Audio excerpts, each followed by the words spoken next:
पता है, कभी कभी ना बिल्कुल ऐसा ही लगता है, जैसे जैसे हम एक ही लूप में फंस गए हों। रोज वही काम, वही मेहनत, और हाथ में कुछ भी नहीं, बस एक खालीपन सा। अरे यार प्रिया, उफ, सच में आज तो हद ही हो गई। मुझे ऐसा लग रहा है ना जैसे मैं दिन भर बस दीवार पर ईंटें लगा रही हूँ। बिल्कुल बेमतलब का काम, सारी एनर्जी खत्म हो गई है मेरी तो। रिया, तेरी ये बात सुनकर ना मुझे पता है किसकी याद आई? एक मजदूर की। जब उससे किसी ने पूछा था कि भाई तुम क्या कर रहे हो, तो उसने भी पता है बिल्कुल तेरे ही जैसे गुस्से में यही जवाब दिया, क्या दिख नहीं रहा है, मैं दिन भर बस ईंटें जोड़ता हूँ। सुन, एक छोटी सी कहानी है। एक बहुत बड़ा आर्किटेक्ट था जो एक बहुत बड़े मतलब विशाल मंदिर की कंस्ट्रक्शन साइट पर गया। अब वहां सैकड़ों मजदूर काम कर रहे थे, पर उसका ध्यान गया सिर्फ 2 लोगों पर। और सबसे मजेदार बात क्या थी पता है? वो दोनों मजदूर बिल्कुल एक ही काम कर रहे थे, सेम टू सेम, एक एक ईंट उठाना और उसे दीवार में लगाना। उनके काम में जरा सा भी फर्क नहीं था। तो वो आर्किटेक्ट पहले वाले मजदूर के पास गया और उससे एक बहुत ही सीधा सा सवाल पूछा, तुम क्या कर रहे हो? और बस उस मजदूर का जो जवाब था ना, उससे उसकी पूरी दुनिया का पता चल गया। साफ था कि उसके लिए ये काम सिर्फ एक बोझ था और कुछ भी नहीं। उसने बिना ऊपर देखे ही बड़े चिढ़कर जवाब दिया, बोला, दिख नहीं रहा क्या, दिन भर बस सीटें ही तो जोड़ता हूँ, इस बेमतलब की मेहनत से बस 2 वक्त की रोटी कमा रहा हूँ, और क्या। मतलब उसका पूरा का पूरा फोकस सिर्फ अपनी मजबूरी और थकावट पर था। आर्किटेक्ट ने खैर कुछ नहीं कहा, बस चुपचाप सिर हिलाया और दूसरे मजदूर की तरफ चल दिया। तो अब बारी थी दूसरे मजदूर की, और देखो यहीं से कहानी का पूरा एंगल ही बदल जाता है।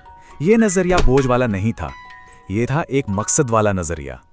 आर्किटेक्ट ने उससे भी बिल्कुल वही सवाल किया, सेम टू सेम वही शब्द, तुम क्या कर रहे हो? दूसरे मजदूर ने मुस्कुराते हुए ऊपर देखा, और पता है उसकी आंखों में एक अलग ही चमक थी। उसने कहा, मैं तो भगवान का एक खूबसूरत मंदिर बना रहा हूं, एक ऐसा मंदिर जो 100 साल बाद भी लोगों को सुकून और शांति देगा। और इस मंदिर में लगी हर एक ईंट में मेरा भी तो योगदान है।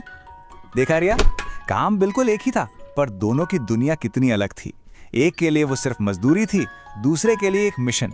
पर यह फर्क आखिर था किस चीज का? फर्क बिल्कुल साफ है। एक कह रहा था मैं तो सिर्फ पेट पाल रहा हूं, जबकि दूसरा कह रहा था मैं एक सुंदर मंदिर बना रहा हूं। एक का ध्यान था सिर्फ और सिर्फ मेहनत पर, तो दूसरे का अपने योगदान पर। एक के लिए काम एक बोझ था, तो दूसरे के लिए एक मकसद। खैर, वक्त गुजरा, महीने बीत गए और वो भव्य मंदिर आखिरकार बनकर तैयार हो ही गया। लेकिन असली सवाल तो ये है कि उन 2 मजदूरों का क्या हुआ? क्या उनकी सोच का उनकी जिंदगी पर कोई असर भी पड़ा? जो पहला मजदूर था वो तो वहां था ही नहीं। वो उस काम के बोझ से इतना थक चुका था, इतना ऊब चुका था कि उसने बहुत पहले ही वो नौकरी छोड़ दी थी। और दूसरा मजदूर, वो अब उसी मंदिर का चीफ कंस्ट्रक्शन असिस्टेंट बन चुका था। उसकी तरक्की हुई। क्यों? क्योंकि उसके काम में सिर्फ मेहनत नहीं, एक विजन था। यही वो चीज थी जो दोनों को अलग करती थी, विजन। विजन मतलब भविष्य के बारे में सोचने या उसे देखने की क्षमता।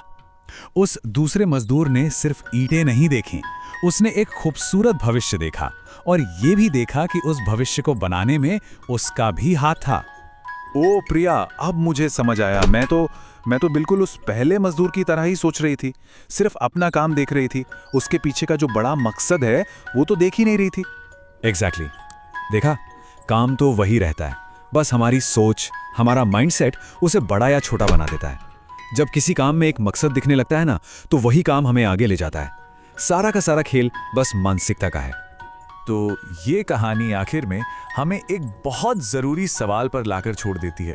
एक ऐसा सवाल जो शायद हम सबको खुद से पूछना चाहिए कि हम जो भी कर रहे हैं, चाहे वो पढ़ाई हो, कोई जॉब हो या घर का कोई भी काम, हम उसमें सिर्फ ईंटें जोड़ रहे हैं या फिर एक मंदिर बना रहे हैं। ये सोचने वाली बात है।